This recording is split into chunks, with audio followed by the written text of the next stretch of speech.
Graça, paz e alegria. A porção de hoje, recomendada para a leitura da Bíblia em um ano no plano sequencial, é Juízes do capítulo 4 ao capítulo 7. Antes de iniciar a mensagem, eu quero fazer uma saudação especial para uma audiência infantil que eu sei que tem. E os adultos que reconhecerem, acredito que vão gostar. Nem todo mundo entende quando o Pato Donald fala, então eu disse graça, paz e alegria. Ainda antes da mensagem, diante de um problema que acomete a interpretação no mundo atual, entendo que eu devo fazer uma observação. Quando eu digo que não vejo em Juízes a preocupação com a ordem cronológica dos eventos ali apresentados, não quer dizer que nunca tenha ordem cronológica em Juízes. Hoje em dia, quando se fala uma coisa, as pessoas já definem que a outra não existe. Mas nem sempre é assim. Tons de Cinza não são apenas séries de livros ou filmes com conteúdo sexual com os quais eu não perdi tempo. A expressão ver tons de cinza nos remete a uma realidade muito importante. Nem sempre tudo é apenas preto ou branco. Nem sempre é apenas uma coisa ou outra. Vida e morte, sim. Seguir a vontade do Senhor ou não, sim. Nós temos que escolher lado de fato. Mas não é em todas as coisas que isso acontece. Há todo um espectro de cores entre o branco e o preto que nós reconhecemos como tons de cinza. E ainda há muitas outras cores. Maravilha, por exemplo, é uma cor, não é só uma coisa muito boa. Então, nós temos muitas outras opções. Existem sim aquelas coisas que é uma coisa ou outra, mas hoje em dia se aplica muito isso. E não é toda vez que é desse jeito. Então, é possível sim ter em Juízes uma história que tenha acontecido depois da outra, sendo apresentadas na sequência dentro do livro.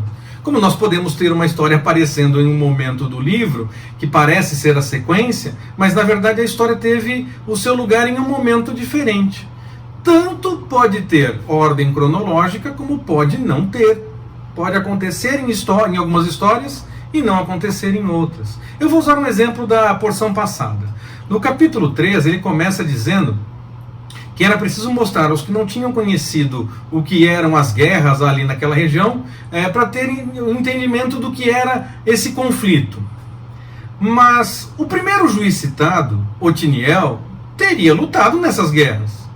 Como assim não tinha quem conhecesse mais, e logo o primeiro juiz até ganhou a sua esposa, que era filha de Caleb, por conta de uma dessas vitórias? Só entendendo que a história é verdadeira, o fato ocorreu, mas não está preocupada com a ordem histórica dos acontecimentos, com a ordem cronológica dos acontecimentos. Houve um momento em que as pessoas não sabiam das batalhas, então eles não sabiam mais o que tinha acontecido. Mas Otiniel, ele tinha enfrentado batalha, ele tinha conseguido vitória. Então é só assim que eu consigo entender que, apesar do texto relatar algo que de fato aconteceu depois, que o povo perdeu essa noção, esse conhecimento, por não ter vivido isso, naquele momento em que Otiniel viveu, a história era diferente. Ou nós vamos ter que ir na direção de dizer que há uma contradição. E eu não vejo contradição. Pois, para assumir que há uma contradição, temos que dizer que a história não foi bem assim. Ela foi de um jeito diferente. Não. Ela foi exatamente como o texto revela. Apenas não temos o relato no momento histórico exato, cronológico, que todos pensam que o texto apresenta indo de ponta a ponta. Então, em alguns momentos, nós não temos essa preocupação com a ordem cronológica, e em outros momentos do livro nós podemos sim encontrar histórias que aconteceram uma depois da outra, sem nenhum problema. Não é só uma coisa ou outra, pode ter as duas coisas dentro do livro de Juízes. Voltando para a porção de hoje. Já começamos vencendo um tabu. Mulheres tinham sim espaço em Israel. Débora foi profetisa e foi juíza. E o povo a procurava. Na batalha para a qual Baraque é chamado a liderar, ele diz que só vai se ela for. E Débora vai. Ela então tinha de fato uma grande importância, ela era de fato reconhecida. Foi inclusive, como eu disse, até profetiza, porque disse: a batalha, você não vai querer ir sozinho? Eu vou com você, só que uma mulher é que vai ganhar a batalha. Ela disse o que estava por acontecer, inclusive. Ela foi profetiza nesse sentido também. Baraque não chama toda a nação para a batalha, ele chama apenas 2 tribos. Pode ser apenas por uma questão de proximidade, por não ser necessário levar todos e levar tanta gente para uma batalha, como pode ser a confirmação do que eu já venho dizendo em outras mensagens. Que mesmo tendo importância até para todo Israel, um juiz não tinha a atuação necessariamente nacional.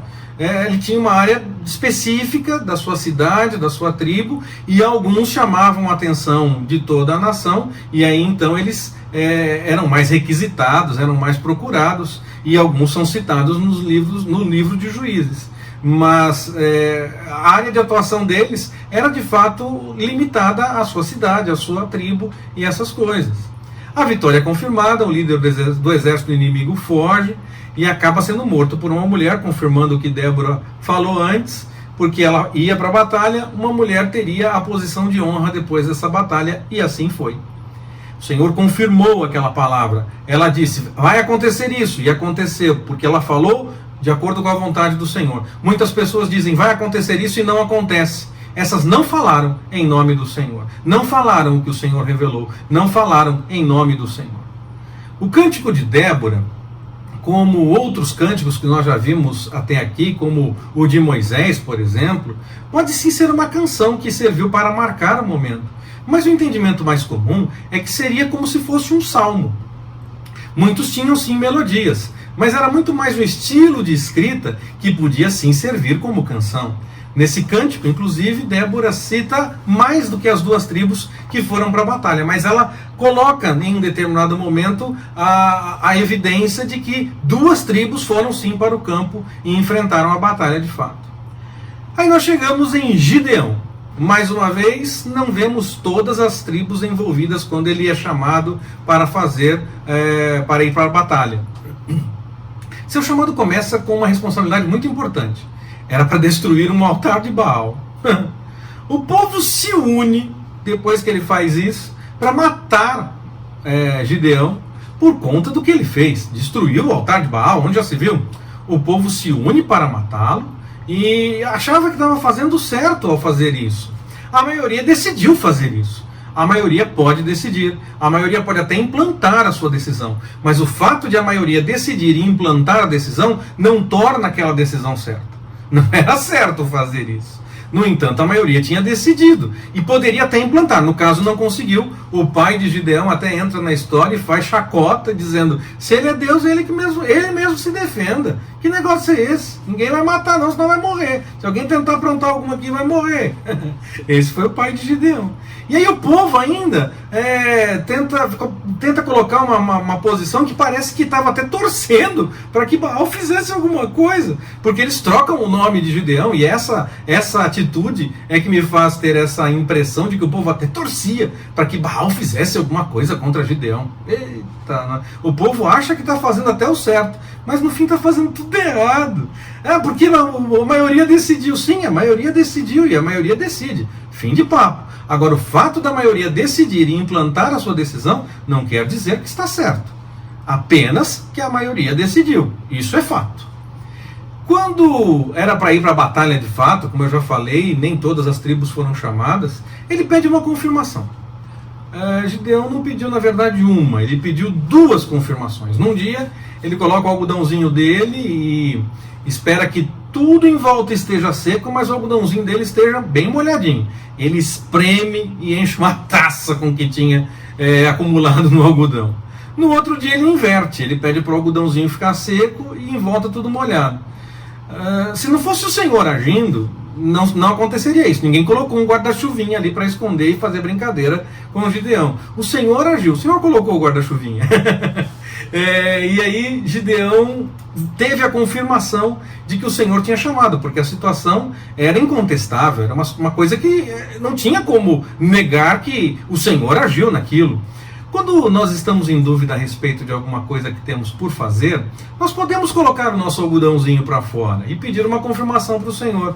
Apresentamos a situação e pedimos para que Ele nos confirme no correr daquele desenvolvimento, daquela situação, para que a gente possa entender se realmente o Senhor está nos direcionando para alguma tarefa. Eu já coloquei meu algodãozinho para fora algumas vezes, o Senhor já respondeu, e é interessante esse momento, quando nós pedimos uma confirmação e o Senhor confirma de fato. Eu não coloquei o algodão de verdade ali do lado de fora, não fiz exatamente como o Gideão, pedi confirmação no meio de uma situação que estava acontecendo e entendia que se não fosse o Senhor agindo, não teria aquele desdobramento. O Senhor agiu e as coisas aconteceram daquela forma, então eu entendi que o Senhor estava direcionando daquele jeito. Nós podemos fazer isso seguindo o exemplo de Gideão. Além disso, quando o Senhor confirmou a batalha, não deixou que eles fossem, todos os que tinham se apresentado para a batalha, não deixou que todos fossem para a batalha. O Senhor escolheu alguns poucos, porque disse, vocês vão para a batalha com esse tanto aí, vão dizer que foram vocês que conseguiram com suas próprias forças. Nananina, não. Vocês vão agora com um grupo menor, porque eu que vou dar a vitória.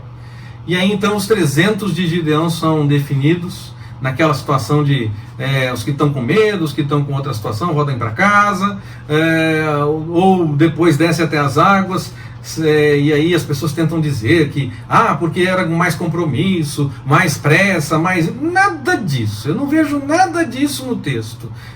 Cada um bebeu água do jeito que o Senhor queria que ele bebesse, para que ele pudesse se colocar em grupos separados e dizer para Gideão, agora o grupo que fez isso é o grupo que eu escolhi.